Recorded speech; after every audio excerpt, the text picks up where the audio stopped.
July 4, 2003. Right. I want you to imagine the president of France, Jacques Chirac. Sitting inside the Élysée Palace. Exactly. One of the most powerful men on the planet. I mean, he commands a nuclear arsenal. Yeah, he has a permanent seat on the UN Security Council. But on this specific day, he is not drafting a letter about global terrorism or military alliances. No, he's panicking. He is drafting an urgent, frantic letter to the president of the European Commission.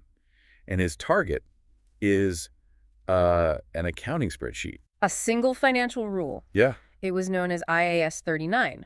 And Chirac claimed this one boring rule would bring absolute disaster upon the entire European economy. It's wild. He was willing to trigger a geopolitical crisis over how numbers were recorded in the ledger. Right. Okay, let's unpack this, because this is the ultimate proof that accounting is not boring. It's really not. It is the invisible wiring of global power. Mm-hmm. Welcome to this deep dive.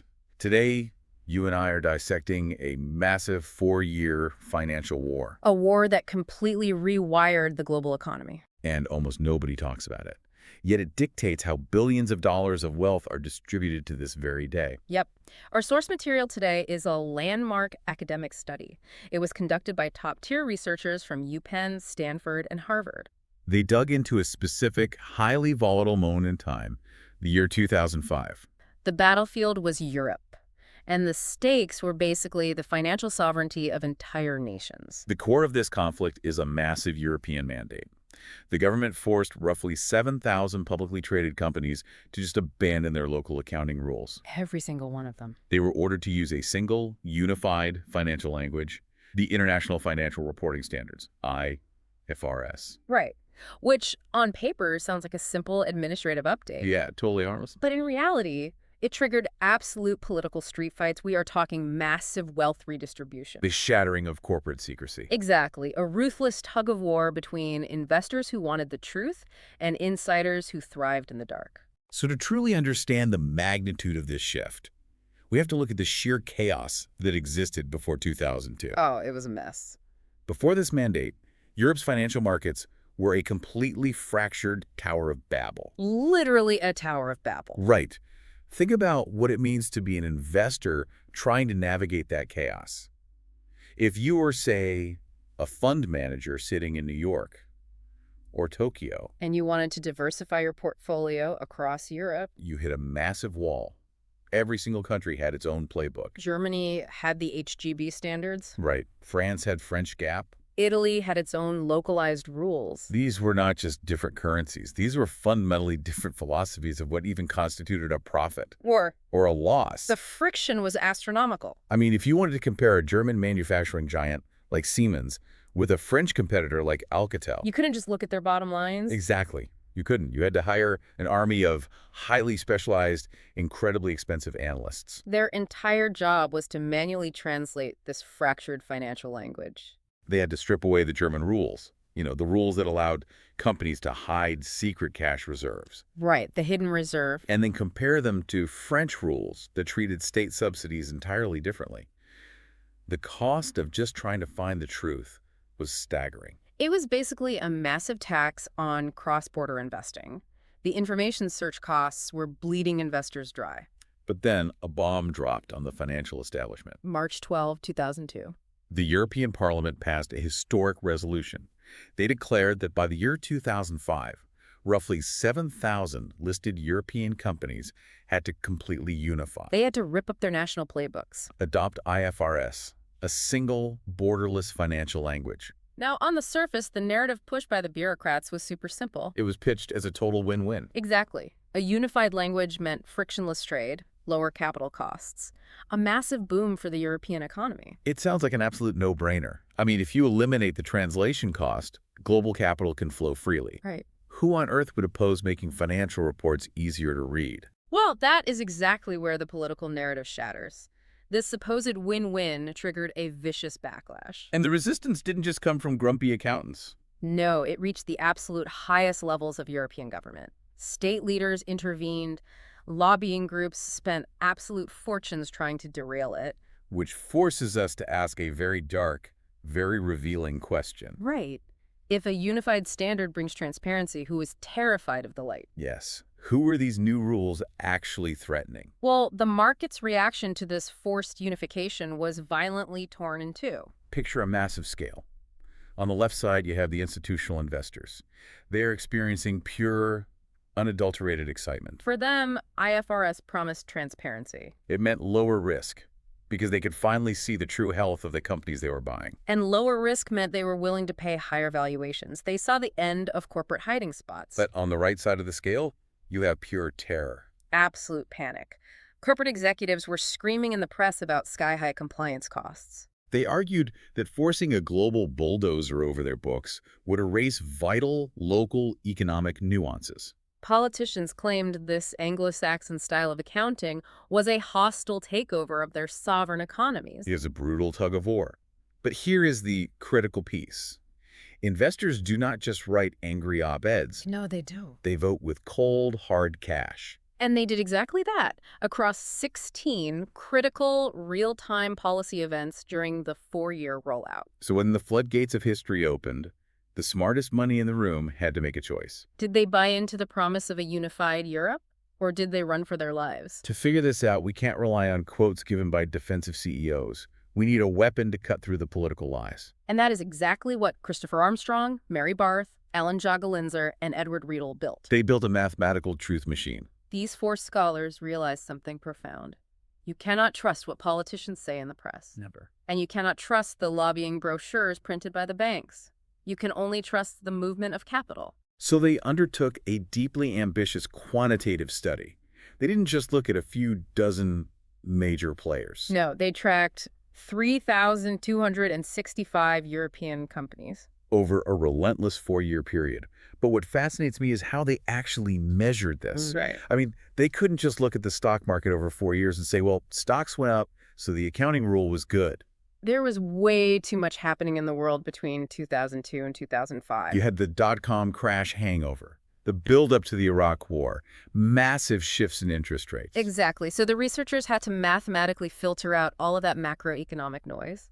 How did they do it? They used an event study methodology. They scoured the timeline and pinpointed the exact days where the probability of a mandate passing took a massive leap forward. Or suffered a devastating setback. Right. They isolated 16 defining milestones, 16 gates of destiny where the fate of the European economy hung in the balance.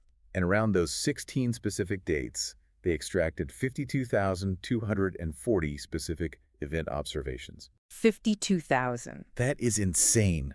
It's like trying to listen to a single pin drop during a Category 5 hurricane and actually recording the sound perfectly. They measured what we call the cumulative market adjusted return, or CMR. Okay, what does that mean in plain English? They looked at a very tight 3-day window around each of these 16 announcements.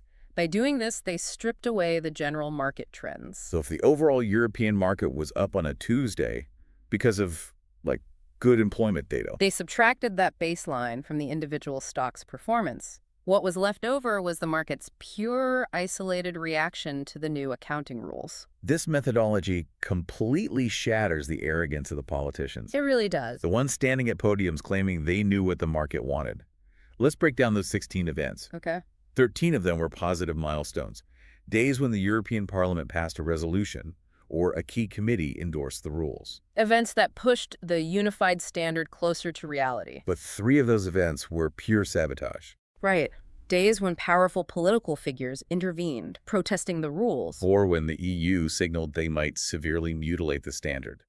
These events drastically lower the probability of the mandate succeeding. And the data reveals something incredible here. What? Whenever politicians intervened to stop the unified rules, loudly claiming they were doing it to protect their local markets, Yeah. the market did not cheer for local sovereignty. It triggered spectacular panic-driven sell-offs. Oh, wow. So the investors hated the political interference. They punished the politicians for it instantly. So when the dust finally settled across all 16 events, the overall stock market delivered a silent, brutal verdict. The researchers aggregated all those abnormal returns, and they found an undeniable truth. Investors overwhelmingly believed this new global standard was a massive net benefit. It was not viewed as a costly bureaucratic burden. It was viewed as a wealth creator. The numbers are ironclad. After adjusting for the direction of the probability, the average market-adjusted return was a positive 0.0034. But the really important number is the T statistic.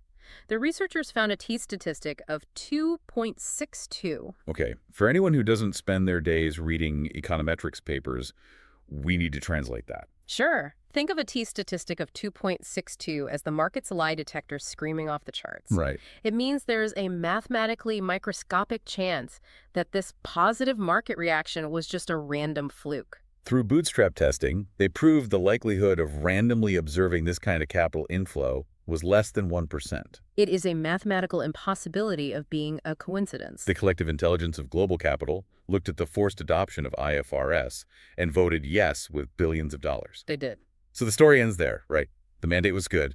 Everyone wins. Pop the champagne. Well, no, if we just look at the aggregate average, we completely miss the true story. Here comes the massive counterintuitive reveal. Exactly. Beneath this overall market joy, a vicious, cutthroat game of valuation redistribution was happening. Not everyone was winning equally. In fact, some forces were fighting for their absolute lives. Let's expose the actual winners. Because this is one of the most face-slapping findings in the entire study. It probably is. If I told you a massive new transparency rule was coming, you would naturally assume the companies that already have great transparent accounting would be rewarded the most. Right. It sounds totally logical. But the market operates on cold, hard leverage. The biggest winners of this new rule were not the gold star, highly transparent companies. No. The most explosive stock price growth belonged to the absolute worst students in the class. The ultimate corporate bad actors. The researchers created a metric they called the infocal factor. They measured how terrible a company's pre-existing information environment was. We are talking about the opaque companies, the sketchy ones. The firms whose financial statements were practically written in invisible ink, completely unreadable to outside investors. The empirical data showed a highly significant positive correlation here. A massive T statistic of 5.1. Which means the lower your information quality was before 2005, the higher your stock skyrocketed when the IFRS mandate pushed forward. Right. Okay, I have to push back here. Because this feels deeply wrong. How so? Why on earth is the market throwing mountains of cash at the absolute worst companies? It feels like the market is rewarding bad behavior. It does look that way. I mean, if you spend decades running a shadowy, opaque business, why do you get a massive payout when the rules change? You have to step into the shoes of a ruthless value investor. The market isn't moral, it's calculative. Okay. The market already knew these companies were broken and opaque. And because they were shadowy, investors didn't trust them. Right. And because they didn't trust them, they punished their stock prices. These companies were trading at massive discounts, just sitting in the gutter. Right. If I can't trust your profit numbers, I'm not paying a premium for your shares. I'm pricing in the risk that management is lying to me. Exactly. But now, suddenly, there is an external shock. A strict new global rule is coming. An enforcer is riding into town. The market realizes these broken, heavily discounted companies are about to be forcibly dragged into the light. They are going to be forced to clean up their act. And the dirtier the company, the bigger the potential cleanup premium. It is brilliant. Investors bought them up while they were cheap, anticipating that the forced transparency would eliminate that opacity discount. Unlocking massive hidden value. It is the ultimate turnaround play. But here is the catch. There's always a catch. Not everyone wanted to be cleaned up. The executives running these opaque companies were losing their shadows. And one specific industry looked at these new rules, saw the light approaching, and decided to go to absolute war. The banks. Yes. The European banking sector launched an unprecedented massive political lobbying campaign. Their sole mission was to murder the unified rules before they could take effect. They had a very specific enemy. They weren't fighting the whole rule book. They were fighting a specific financial bomb known as IAS 39. This was the rule governing financial instruments. It sounds incredibly dry. A rule about financial instruments. But IAS 39 forced one very painful, highly controversial thing. Derivatives and other complex bets had to be priced at fair value. Let's break down exactly what that means. Yeah. Because this is the core of the war. Banks hold massive complex bets, interest rate swaps, currency derivatives. Right. Under the old historical accounting rules in many European countries, banks could essentially value these bets based on what they originally paid for them. Or they could use hedge accounting to smooth out their earnings. They could keep the bad bets buried deep in the basement. Imagine a bank buys a complex derivative for 100 million euros. Okay. 3 years later, the market shifts, And that derivative is objectively only worth 10 million euros. A huge loss. Under the old system, the bank didn't necessarily have to show that 90 million euro loss on their income statement today. They could smooth it out, hide it. But IAS 39 said no more hiding. You must value these derivatives based on what they're actually worth today in the real current market. Mark-to-market fair value. The banks screamed. They shrieked. They went to the press. They went to politicians. And they claimed this fair value rule would cause insane, irrational volatility. They argue that they hold these assets for the long term. So forcing them to report day-to-day market swings would artificially destroy their profits. And terrify the public. They swore they were fighting IAS 39 to protect the stability of the European economy. It was a very compelling political narrative. Yeah. They painted themselves as the defenders of economic stability against reckless global standards. But the researchers didn't listen to the lobbying brochures. They looked at the money. And the stock market caught the European banking executives in a massive, undeniable lie. This is the ultimate slap in the face. If the banks were telling the truth, if IAS 39 was really a disastrous rule that would destroy value, then bank stocks should have plummeted every time the rule got closer to passing. But they didn't. The researchers isolated the exact banking subset within their data. Yeah. And when the fair value rules advanced, the stock prices of the most secretive, opaque banks skyrocketed. The data proved it. The interaction between the InfoCool factor and the banking sector yielded a highly significant positive return. A T-statistic of 2.24. Investors were aggressively buying up the exact same sketchy banks that were loudly complaining about the rules. It completely dismantled the bank's defense. The market was essentially saying, we don't buy your excuse about artificial volatility. We think you were using the old rules to hide massive losses. We're going to manipulate your earnings. It's like investors were cheering for the cops to kick down the door of a sketchy underground casino. The investors were sick and tired of banks hiding their derivative bets in the dark. They actively wanted the volatility because they knew the volatility was the truth. The unified standard, specifically IAS 39, was a lethal blow to corporate insiders. It stripped away their power to smooth earnings and hide reality. And this dynamic wasn't just limited to the banks. It exposed a rot that ran through the entire European corporate landscape. This brings us to the death of the insider paradise. These new accounting rules didn't just change formats on a spreadsheet. They directly attacked the fundamental power structure of European business. IFRS was a lethal weapon deployed against information asymmetry. Information asymmetry is the core unfair advantage in finance. Right. It happens when the corporate elites running the company, the insiders, the dominant family owners, They know everything about the true health of the business, while the public investors know next to nothing. It is playing high-stakes poker against someone who has a mirror behind your back. You are guaranteed to lose. The public investors knew the game was rigged. And the data in this study captured this rigged game perfectly. The researchers looked at two massive indicators of information asymmetry. Low stock turnover and high insider control. We are talking about tightly controlled little fiefdoms. In Europe, many publicly traded companies aren't broadly owned by millions of retail investors. They are heavily dominated by founding families or massive institutional blockholders. The numbers are actually shocking. The average insider ownership in this massive European sample was a staggering 41.43%. Almost half of the equity was controlled by insiders. That is a massive concentration of power. And investors are not stupid. They had been aggressively punishing these heavily insider-controlled companies for years. They applied a massive valuation discount. The investors assumed, completely rationally, that the insiders were using their informational advantage to siphon off money. Stealing from the till, directing lucrative contracts to their buddies, hiding the true profits to avoid paying dividends. But then, the IFRS mandate shifted the probability. As the new sheriff rode into town, the dynamic violently reversed. Outside money flooded into these specific, heavily insider-controlled companies. The data showed that high, closely held share metrics strongly predicted massive capital inflows when the standard advanced. The T-statistic on closely held shares was a highly significant 2.57. The market realized the new, transparent rules were going to act as handcuffs. The strict disclosure requirements of IFRS were going to chop off the hidden hands, emptying the corporate till. The asymmetry was collapsing. It was pure investor ecstasy. The shadowy operators who made fortunes simply because they had information the public didn't were suddenly going to be exposed. The new rules were turning the lights on. But just as the light shone in, A massive structural wall of resistance appeared.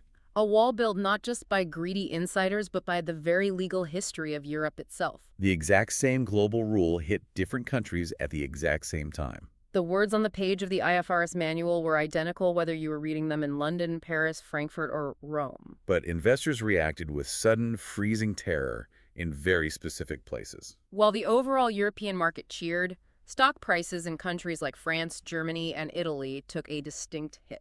The researchers mapped this perfectly. They divided Europe into two camps: common law countries like the UK and Ireland, and code law countries like France, Germany, and Italy. The code law countries represented a huge chunk of the study, over 61% of the sample. And the market reaction in these specific countries was heavily penalized.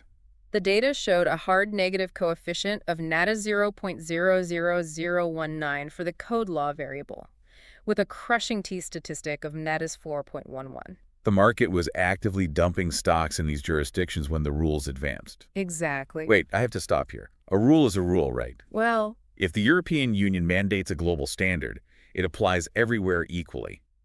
Why would investors cheer for transparency in London, but panic over the exact same transparency in Frankfurt? here is the counterintuitive punch of global finance. A perfect rule in a lawless environment is just a suggestion. Wow. Investors know history, and the history of code law countries is fundamentally different from common law countries when it comes to accounting. In the UK or the US, common law systems, accounting evolved largely to serve external investors. It was driven by the capital markets. But in continental Europe, the code law systems, accounting, evolved to serve the state. It was designed for tax collection, for creditor protection, and macroeconomic planning. More importantly, the enforcement of accounting standards in code law countries was historically notoriously weak. Companies in Germany or France had immense, unchecked flexibility to bend the rules. They could create secret reserves in good years to artificially boost earnings in bad years. And regulators rarely punished massive national champions for creative accounting. So the investors screamed a very harsh truth through their sell-offs. A beautiful, pristine global standard is just toilet paper if you don't have the teeth to enforce it. The investors looked at the shiny new IFRS rules dropping into France and Germany and thought, the management is just going to use these new, highly complex rules as a smokescreen. They will just exploit the flexibility within IFRS to continue hiding the truth, and because the local regulators are weak, nobody will stop them. This wasn't just a critique of a financial document. Investors were putting the actual state governance of major European nations on trial. They were betting that the local enforcement agencies would look the other way. But to prove this theory, the researchers couldn't just rely on broad categories like code law. No, they needed surgical proof. They needed to prove that the state governance itself was the rotting floorboards beneath the new rules. So they brought in the heavy artillery. They didn't just use stock data. They integrated massive macroeconomic data sets from the World Bank. Specifically, the World Bank's dynamic indices for rule of law and control of corruption. They took the market reactions from their 52,000 observations and mapped them directly against how corrupt and lawless a specific country was at that exact moment in time. The results were absolutely chilling. The math aligned perfectly. The coefficient for the rule of law metric was significant and negative relative to the baseline. The coefficient for the control of corruption metric was also negative. What this math means is straightforward. The worse a country's legal system was, and the higher their corruption levels, the less the market cared about the shiny new accounting rules. The market basically stood up and said, we don't care what world-class standard you adopt, your system is corrupt. Your cops don't arrest the criminals. Therefore, your new rulebook is meaningless. This raises an incredibly profound question for global economics. It is the ultimate ceiling on globalization. You can import all the shiny first-world financial regulations you want. You can copy and paste the exact same laws used in New York or London. But your local boots-on-the-ground corruption is the absolute limit on your market's success. If the underlying governance is rotten, changing the reporting language does not fix the rot. It just changes the vocabulary of the lie. That is a devastating reality check for international regulators. It is. But the study also revealed a massive, unexpected bright spot. We established earlier that the bad companies, the opaque ones, got a massive boost because they were forced to improve the cleanup premium. But the data threw the researchers a massive curveball regarding the companies at the absolute opposite end of the spectrum. The flawless, totally transparent companies We're talking about the European elite. Companies that were already cross-listed and trading in the United States. Companies that were already legally forced to reconcile their books to strict U.S. GAAP standards. They were already highly transparent. They had incredible information environments. They did not need to clean up. There was no dirt left to clean. Yet, when the IFRS mandate was announced, these already perfect companies still received a highly significant excess positive return. The math here is staggering. After controlling for all the variables related to improving information quality, the researchers looked at the baseline intercept. It was a positive 0.004 with a massive t-statistic of 7.57. That is statistically off the charts. It means that independent of any cleanup effect, there was a baseline massive benefit just for showing up and adopting the standard. I am genuinely fascinated by this. If you were already an A+ student and a new rule forces the C students to study harder. How do you get extra credit for doing absolutely nothing? Exactly. Your books haven't changed, your profits haven't changed. Where did this magical free money come from? The free money came from the death of translation. What do you mean? It came from the total collapse of cross-border barriers. Economists call this the convergence benefit. Let's go back to our fund manager in New York. Before IFRS, even if a German company was highly transparent and had great books, the New York investor still had to hire experts. Just to make sure the German format perfectly aligned with their global models. The friction was still there.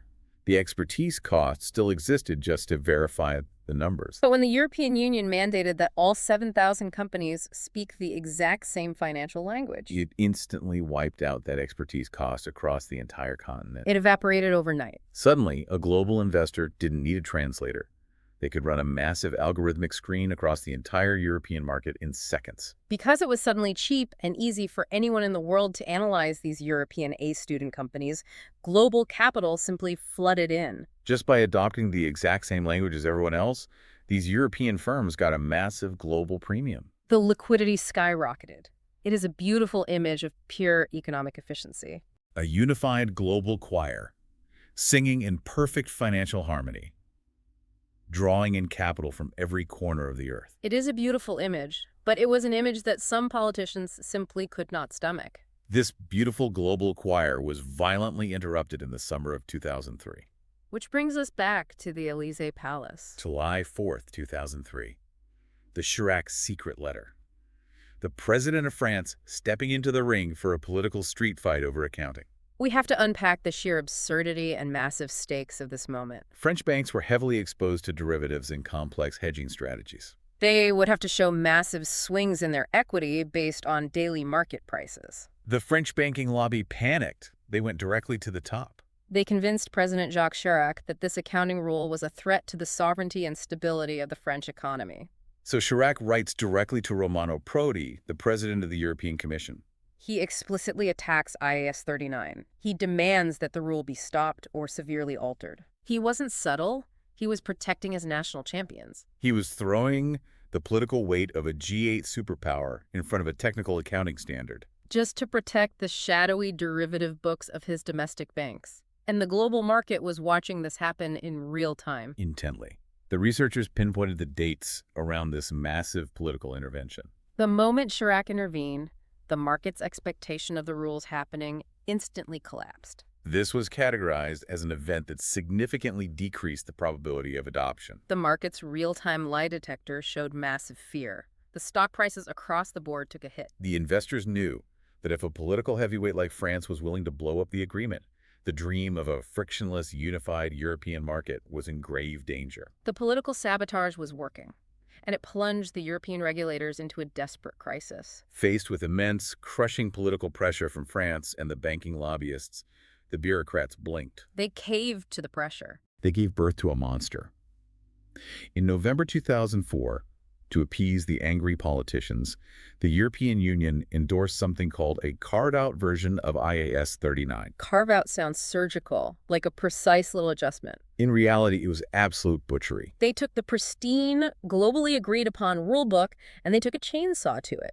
They explicitly cut out the strict fair value rules that the French banks hated. They removed the requirements for mark-to-market accounting on certain core deposits and hedges. They essentially created a customized, weakened purely European version of the rules. The politicians held press conferences, they patted themselves on the back. They proudly declared they had protected their local industries from the harsh, volatile realities of the Anglo-Saxon global market. They thought they were heroes. But the capital markets were about to teach them a devastating, highly expensive lesson. The stock market essentially looked at the EU's political compromise and violently threw up. It was a massive rejection. Let's think about this from the perspective of an international investor holding a Vanguard fund. When the EU announced this carve-out, the investor wasn't thinking, oh, good, they protected the French banks. The investor was thinking, you just ruined the comparability I was paying for. Exactly. The researchers tracked the specific dates, October 1st and November 19th, 2004, when these carve-out decisions were solidified. The data shows highly significant negative abnormal returns across the European market. Investors aggressively dumped European stocks. Because investors wanted global convergence. They wanted the death of borders. They wanted the translation cost gone. If the European Union invents a unified language but then secretly changes half the verbs to protect their buddies, nobody else in the world can understand them. It ceases to be a global standard. it just becomes a new, slightly different local dialect. By cutting out parts of the rule to protect a few favored banks, Europe destroyed the entire point of the convergence benefit. They created a European island. And the market punished the politicians by aggressively draining their market caps. Billions of dollars in corporate value were wiped out in a matter of days. It was a brutal, overwhelming flex of market power. The investors essentially went on a capital strike. And it worked. Money talks louder than politicians. Always. When the European bureaucrats saw the capital fleeing, when they saw the stock prices bleeding out and the global community mocking their mutilated standard, they panicked. The political victory turned to ashes. They had to crawl back and surrender. Bleeding capital, the EU regulators rushed back to the International Standards Board. Throughout 2005, frantic negotiations took place. The International Board made some minor clarifications, but essentially, they held the line. The EU had to back down. In late 2005, the European Union finally endorsed a full version of the standard that largely eliminated the cowardly cutouts. They abandoned their European island. They swallowed their pride, told the banking lobbyists to deal with it, and rejoined the global track. The researchers tracked this final redemption. On November 15, 2005, when the EU signaled its surrender and backed the revised, unmutilated standard, the market's lie detector rejoiced. Capital immediately flowed back in. The negative trend reversed. The 4-year blood sport was finally over. The global standard had won. Transparency had defeated local political protectionism. Which brings us to the ultimate mirror of history. 3,265 companies. 4 brutal years. 52,000 mathematical observations, all pointing to one brutal, unshakable truth. The value of a global standard has absolutely nothing to do with what is written on the paper. The ink means nothing. The technical brilliance of the accounting formulas means nothing. It is entirely determined by an iron-fisted execution. A rule only generates wealth if the market believes the regulators have the political courage to tell local crony lobbyists to drop dead. If the market smells cowardice, the value of the rule instantly drops to zero. Looking back, it is staggering how intense this journey was. A fight over spreadsheets that almost derailed the financial integration of a continent. But if we connect the dots, it makes perfect sense. Whenever humanity tries to build global rules, a war is inevitable. It is the eternal war of global finance. It is the tension between what the free market wants, which is brutal, blinding, comparable transparency, And what local power wants, which is protection, nuance, and the ability to operate in the shadows. that tension will always spark a fire. And that brings us to a final thought, a warning for the future. We've just seen how fiercely the stock market punishes politicians who try to build protected island versions of global rules. The European politicians tried to protect their deeply flawed, opaque industries, and the global capital market made them pay in blood. But look around at the headlines today. History is repeating itself. The battle over IFRS in 2005 was just the prologue. Today, we are facing massive new waves of global standardization. Whether it is the fight over unified ESG and green energy reporting standards, or the massive new treaties trying to govern artificial intelligence and data privacy across borders. The exact same playbook is being used. You have global bodies pushing for unified transparency. And you have massive local tech giants and energy companies running to their national presidents, begging them to create carve-outs to protect their specific business models.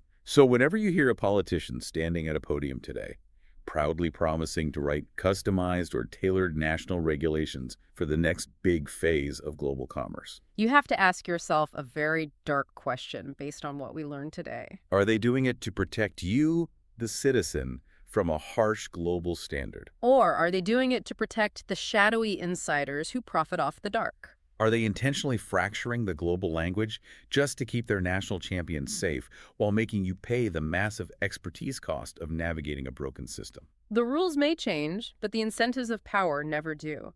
Keep questioning the invisible rules that govern your money. Thank you for joining us on this deep dive into the hidden wars of global finance. Until next time, stay curious and always follow the money.